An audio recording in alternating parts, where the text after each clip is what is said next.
تخيل ايه اللي ممكن يكفي في جيبي ده كده دلوقتي. هديك 3 ثواني تخمن كده. والحقيقة ان دي واحدة من اصغر وارخص واقوى الاضاءات الاحترافية اللي ممكن تستخدمها لو انت بتصور فيديوهات، واللي بالمناسبة هي مصدر الاضاءة الوحيد اللي منور الفيديو ده دلوقتي. واحدة زيها يعني، طبعا مش اللي في ايدي، بيتركب عليها سوفت بوكس كبير زي ده عادي جدا. ننور باقي الاضاءات بقى وتعال احكي لك عنها شوية.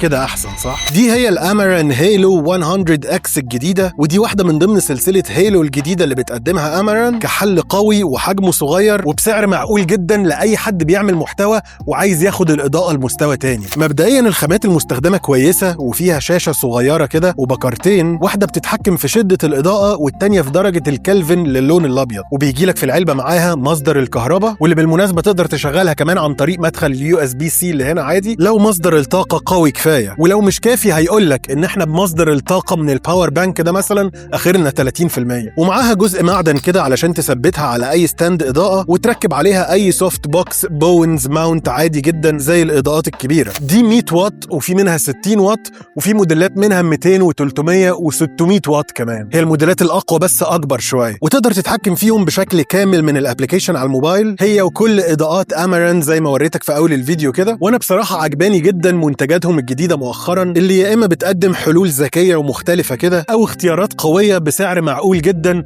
زي سلسله الهيلو دي. فلازم تفكر فيهم لو انت صانع محتوى او حتى بتصور بالموبايل او في سيت اب صغير كده، هيفرقوا جدا في النتيجه النهائيه. عموما هسيب لك اللينك بتاعهم في البايو لو مهتم، وما تنساش تتابعني الفيديوهات اكتر زي دي.